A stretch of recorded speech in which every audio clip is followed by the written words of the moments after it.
Bismillahirrahmanirrahim. Assalamualaikum warahmatullahi wabarakatuh. Kita sambungkan untuk identitas visual pada chapter yang kedua. Namun karena tadi di bagian akhir pada chapter yang pertama terpotong ya, karena durasi video, memori di HP saya untuk merekam ini terbatas, jadi tadi ada yang terpotong, maka saya akan ulang pada bagian akhir. Jadi pada identitas visual itu tentu mempunyai maksud dan tujuan. Kenapa kok dibuat visual identity? Ya, pertama tadi saya sampaikan sebagai alat komunikasi dan pembeda, ya kan? Kenapa pembeda? Karena dengan diberikan identitas, tanda pengenal, ya, ibaratnya pakai kartu gitu, kartu pengenal. Semua produk, jasa, ide, perusahaan, institusi, seseorang tentu punya identitas. Nah, karena ini untuk kepentingan khalayak ramai dibuat visual. Kenapa harus dibuat visual? Supaya bisa di-share ke khalayak ramai. Apa sih? Apakah hanya karena bisa di-share? Tentu tidak. Di-share itu sebagai suatu operasional dalam hubungan kepada siapa yang ingin dijangkau kan. Tetapi maksud dari pembuatan atau perancangan identitas visual itu untuk apa? Kenapa kok orang perlu pengenal itu? Tentu sebagai identitas visual tadi sebagai alat komunikasi dan pembeda. Karena namanya identitas itu selalu khas, selalu unik, selalu harus berbeda dengan yang lain. Kalau tidak berbeda nanti akan confuse antara produk satu, produk yang lain. Apapun produknya, apakah customer good, apakah serve, ya kan, layanan, jasa, layanan ide dan seterusnya tadi, supaya bisa dikenal dengan mudah. Artinya bisa dibedakan, karena masing-masing identitas visual tentu akan mempunyai karakteristik tersendiri sesuai dengan keadaan, situasi, dan maksud serta tujuan perusahaan, ya. Maka sekali lagi tujuannya adalah untuk berkomunikasi dan supaya bisa dibedakan dengan konten-konten atau substansi dari sebuah apa yang ingin diperkenalkan, atau subjek, objek, customer good tadi, jasa, layanan, ya, ide, itu bisa dibedakan. Nah, visual identity ini untuk mencapai tujuan pertama harus memenuhi syarat, dibuat atau dirancang sesuai dengan identitasnya, maka disebut identifiable. Identifiable itu artinya mudah dikenali. Nah, kalau sudah mudah dikenali maka dia akan bersifat memorable, gampang diingat. Kenapa gampang diingat? Karena dia tadi diferensiasi, ya. Diferensiasi, berbeda, unik, khas. Nah, supaya gampang dikenal dan cepat tertanam dalam ingatan si pembaca identitas visual, maka identitas visual harus dibuat secara unik, berbeda, diferensiasi, ya. Nah, karena sudah unik, artinya sangat spesifik dari identitas visual yang lain, maka dia akan mudah dikenal dan mudah diingat. Syaratnya apa? Ya, dia juga harus fleksibel. Selain syarat unik tadi, dia fleksibel, bisa berlaku untuk semua kalangan. Meskipun seperti tadi saya sampaikan, dalam teori komunikasi setiap kegiatan komunikasi harus berdasarkan segmentasi. Tapi segmentasi itu bisa dipermudah, disederhanakan. Artinya separasinya bisa diluaskan dengan adanya unsur visual identity yang mengakomodir, ya, lebih mencakup semua golongan misalnya.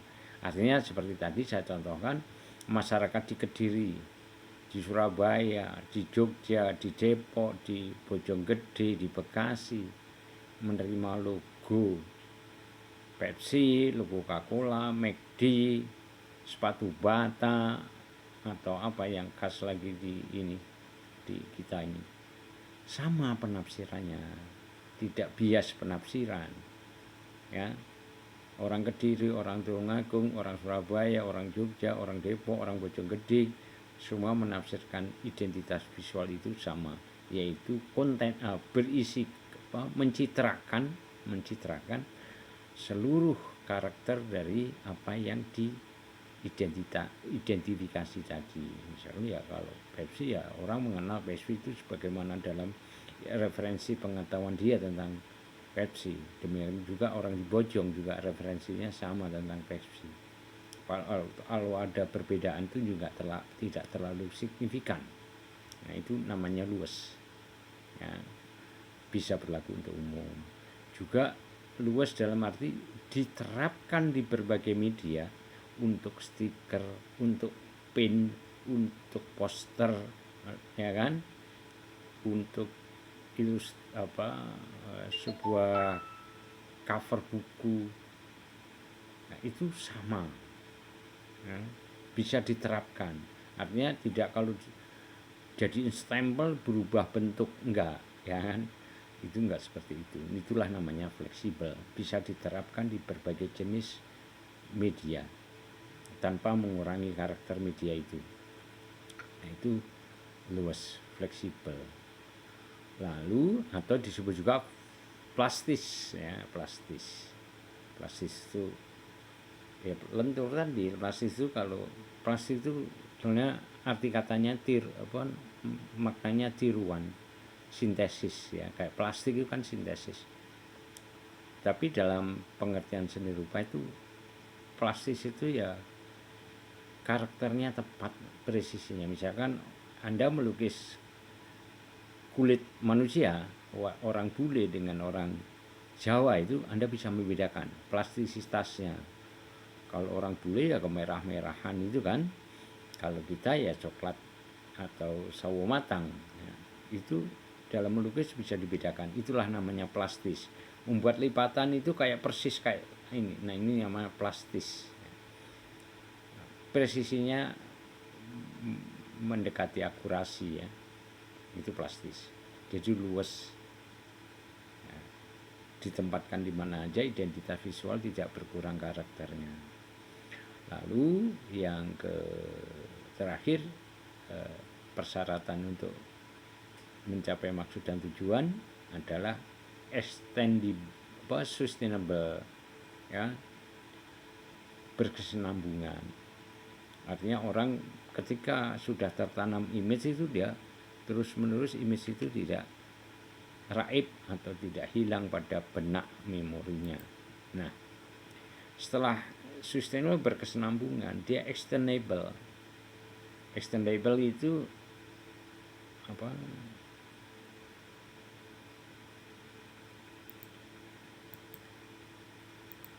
Sebentar, sorry, terpotong. Extendable itu ya masyarakat pembacanya mengakui keberadaannya, melegitimate keberadaannya, ya. Tuh, jadi untuk mencapai tujuan secara efektif, identitas visual harus memiliki sifat identifiable, gampang dikenal. Karena gampang dikenal, juga gampang tertanam di dalam memori atau memorable. Distinktif, punya keunikan atau perbedaan dengan produk-produk identitas visual yang lain. Lalu sustainable, luas dulu, luas. Bisa diterapkan, berlaku untuk umum, juga bisa diterapkan dalam berbagai media, bahkan berbagai ukuran media, tidak mengurangi karakter identitas visualnya. Lalu sustainable bisa berkesinambungan, orang memahami atau mencerna makna di balik visual identity itu memorinya tertanam dan bisa memahami terus-menerus, dan berlangsung kekuatan daya cengkeram visual identity kepada benak masyarakat itu atau target audiens dalam ini itu berkesinambungan. Karena berkesinambungan maka extendable, artinya hadir, diakui, dilegitimasi oleh para pembaca identitas visual. Nah, itu syarat untuk mencapai tujuan agar efektif mudah dikenal tadi. Nah, tujuannya apa sih kok membuat identitas visual? Satu, untuk meningkatkan citra perusahaan, produk, jasa, ide, dan seterusnya tadi. Ya, karena dikenal ya kan citranya kan berarti bertambah, karena visual identitas tadi jangan lupa dia adalah representasi dari keadaan yang komprehensif pada perusahaan, pada produk perusahaan yang berupa customer good maupun jasa maupun serve, layanan, ide, dan seterusnya, ya kan. Jadi citranya itu misalkan citra perusahaan yang bonafit, tersebar luas, outletnya ada di mana-mana, ya itu kan citra. Citranya disukai oleh masyarakat muda, profesional muda, itu citra kan. Perusahaannya sering melakukan CSR, corporate response CSR, itu loh, sumbangan itu yang jadi filantropi atau donatur yang menyumbangkan beasiswa, memberikan sponsor sebuah event CSR, corporate, S-nya saya kok lupa, R-nya responsibility, tanggung jawab, social responsibility, ya kan, corporate social responsibility, CSR. Nah, itu kan citra. Citra itu bisa diwakili oleh identitas visual, entah itu dalam bentuk garisnya, warnanya, dan sebagainya. Ya abstraksi, cuma ya seperti itu memang. Nah, itu semakin empiris, pengalaman kita semakin paham tentang perusahaan yang ingin dicitrakan, ya kita akan mudah membuat atau merancang visual identitasnya. Misalkan kayak yang berkali-kali saya contohkan, naik dengan ringan bulu atau bentuk sayap burung terbang, itu kan maknanya atau semiotiknya bisa dimaknai sebagai sesuatu yang ringan, energi, dan bla bla bla, sehingga itulah citra dari sebuah perusahaan, sebuah produk, sebuah jasa, juga serve. Nah, pertama membangun citra dengan visual identity, kita perusahaan bisa atau produk bisa dibangun citranya. Yang kedua, ketika citra sudah terbangun, mempengaruhi konsumen, mempengaruhi customer, bahkan calon customer, target audiens tadi loh, pembaca atau komunikan, terpengaruhi oleh citranya tadi, sehingga dia mudah melakukan buying decision, keputusan untuk membeli atau memakai, termasuk ide, jasa ide tadi, konsultan.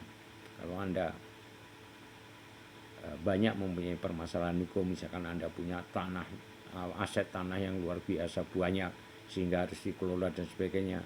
Nah, Anda tahu siapa konsultan hukum yang bisa membenahi aset-aset Anda ini, dalam arti memberikan suatu legitimasi berupa akte tanah dan seterusnya.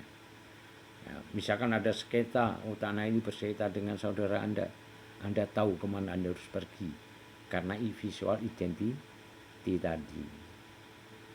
Jelas ya, membuat decision buying menjadi lebih mudah. Ketika decision buying sudah mudah, maka yang terjadi adalah penjualan, omset penjualan itu meningkat. Jadi visual identity juga bertujuan untuk meningkatkan angka penjualan atau omset penjualan. Dalam sebulan Anda serang masyarakat customer baru misalkan dengan visual identity yang Anda rancang melalui sebuah periklanan, tambahlah orang yang terpengaruh dengan citra daripada visual identity tadi, sehingga decision buyingnya meningkat, jumlah buyernya meningkat, maka berarti kuantitas dari purchasing atau pembelian itu meningkat, buyingnya meningkat. Nah, ketika meningkat berarti penjualan meningkat. Itu tujuan visual identity dalam konteks teori pemasaran, ya. Nah, sekarang kita masuk pada jenis-jenis visual identity. Saya hanya mengutip dari beberapa pendapat Wheeler, ya, dan itu juga secara empiris kita sudah banyak membuktikan bahwa jenis-jenisnya itu ada beberapa macam dan bisa dikembangkan. Anda bisa mengadakan riset apa saja yang bisa digolongkan visual identity berdasarkan kategorinya atau klasifikasinya, taksonominya, penggolongannya. Nah, satu word marks. Word dari kata word marks itu dari kata word yang artinya juga kata, marks itu tanda visual identity yang menggunakan kata. Contohnya apa? Contoh brandnya Google, ya kan? Google itu katanya kan, ya brand identitasnya ya sesuai brand name-nya Google gitu aja. Tapi visual identitasnya dengan huruf dan berwarna kayak pelangi, ya, tipografinya jelas, ya, dengan kata. Selain Google apa? eBay, ya, kalau saya juga mengutip nih, yang sejak saya kutip adalah Bata, karena teringat di dalam memori saya itu Bata itu sangat khas, dan hanya kata Bata ditulis dengan tipografi tertentu warna merah, ya kan? Itu Wordmax. Nokia, Siemens, produk-produk seluler kan hanya nama, ya, kata. Samsung, ya kan? Motorola zaman dulu, sekarang Samsung. iPod, Apple itu golongannya lain sih di dalam visual identity. Nah, itu word marks yang pertama. Yang kedua letter form, yang terdiri dari visual identity yang identik dengan logo, ya, brand name, brand type, ya, brand image, ya, itu visual brand, ya, maksudnya brand image visual brand. Itu ada juga letter form.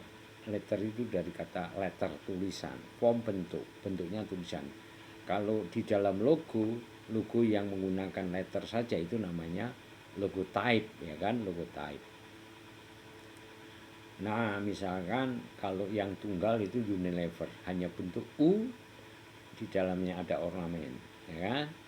Kemudian apa lagi? Yahoo dengan huruf tunggal, apa namanya, Y. Terus apa lagi? Kalau Adidas pakai apa? Gambar, ya kan, nanti ada lagi, Pak. Jadi letter form yang menggunakan huruf. Kalau tunggal ya namanya letter form tunggal. Nah, biasanya letter form itu banyakan tunggal. Tapi ada juga yang ganda. NBC itu kan ganda. NBC, ya, kalau apa basket gitu, ya. Banyak contoh yang Anda bisa cari di Google, dan sebagai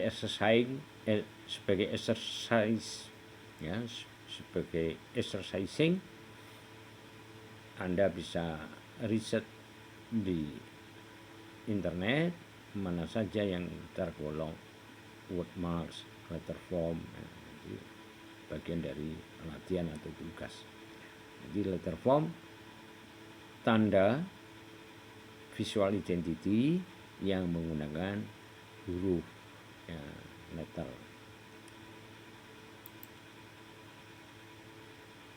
Lalu yang menggunakan gambar, pictorial brand atau pictorial brands. Pictorial atau picto itu kan dari picture, gambar, ya. Gambar, marks, tanda-tanda bergambar. Contohnya apa? Jadi NPC selain huruf kan ada semacam tiga bentuk ya, elips gitu kan. Terus ada juga apple ya kan. Steve Jobs itu menggunakan apple yang digigit ya. Itu inspirasinya kalau enggak salah asumsi saya itu mengacu pada tribut atau penghormatan kepada Newton, seorang ilmuwan penemu gaya gravitasi. Karena waktu menemukan gaya gravitasi itu, Newton yang punya keunikan karakter nyentrik gitu, membaca, belajar di bawah pohon apel, dan apelnya tiba-tiba jatuh menempa kepalanya dan dia kaget. Terjadilah perenungannya sehingga ketemulah gaya gravitasi. Seorang ilmuwan itu rata-rata memang unik karakternya. Saya pernah dengar Newton itu pernah mengerami telur untuk membuktikan, menjawab pertanyaan-pertanyaan misterius dalam dirinya, kenapa kok dia mengerami itu dan menetas. Nah, ada suhu yang diterapkan secara khusus karena dikerami oleh induknya. Nah, itu membuat penasaran Newton dan seterusnya dia berlaku aneh, ikut mengerami telur. Itu pernah saya dengar saya ketika saya masih SD atau SMP. Dan saya juga senang mendengar cerita-cerita para penemu, cerita-cerita para intelektual, cerita-cerita tokoh-tokoh besar, pahlawan itu saya gemar sekali waktu kecil saya. Semoga Anda juga demikian. Lalu yang ketiga tadi pictorial atau kalau saya sering pictorial word marks. Pictorial marks tanda yang bergambar, artinya visual identity yang menggunakan gambar sebagai identitas kekhasannya. Lalu abstrak atau symbolic marks. Abstrak itu sesuatu yang tidak representatif, non representatif. Misalkan kalau apel kan meskipun dibuat sederhana, hanya outline, kemudian ada keroakan, tetap itu menggambarkan sesuatu yang representatif, apel ya, apel yang digigit. Tapi kalau abstrak enggak, mungkin hanya garis berbentuk ya memang, tapi bentuknya itu susah diidentifikasi. Contohnya apa ya? Misalkan ada spring, naik yang tadi saya ceritakan, saya burung atau bulu ya, yang mengasosiasikan dalam karakter-karakter yang ringan, energik dan sebagainya. Nah juga Mandiri, Bank Mandiri itu logonya juga abstrak kan, dikatakan garis bidang yang pelengkung warna biru, kuning dan sebagainya kan. Nah itu abstrak kan, kita nggak bisa mengidentifikasi secara jelas, paling berasosiasi, mengkaitkan kayak selendang ya. Nah selendang itu simbol keanggunan ya kan? Buktinya para kiai itu kalau atau ustadz kalau ceramah pakai selendang ya kan.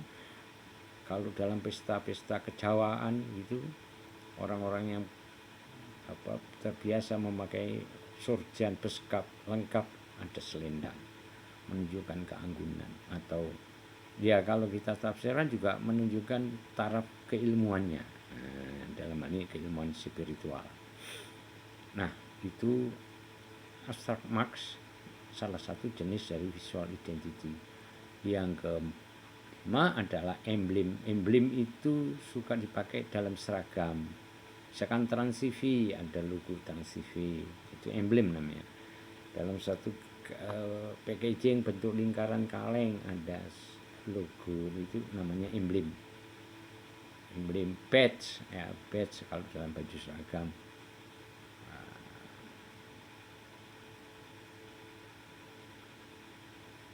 Dan di dalam kemasan kayak botol tadi kan, ada kemasan, ada emblemnya ya. Itu Anda coba kembangkan lewat eksplorasi literasi yang bisa Anda lakukan, baik literasi internet maupun literasi buku fisik ya, supaya Anda punya wawasan luas. Dan itu yang bisa saya sampaikan tentang visual identity. Nah, Anda bisa melakukan tugas nanti akan saya kirim slide yang seperti di LMS. Di slide yang terakhir ada catatan tentang tugas. Kalau kurang paham tentang tugas bisa ditanyakan lewat WA group ya. Demikian tentang visual identity sekilas ya, sekelumit. Semoga itu juga merupakan representasi yang komprehensif. Pancingan yang cukup singkat ini bisa membawa Anda untuk mengeksplor pemahaman Anda, pengetahuan Anda tentang visual identity. Dan itu banyak kok literasinya visual identity. Nggak usah khawatir sepanjang Anda punya kemauan.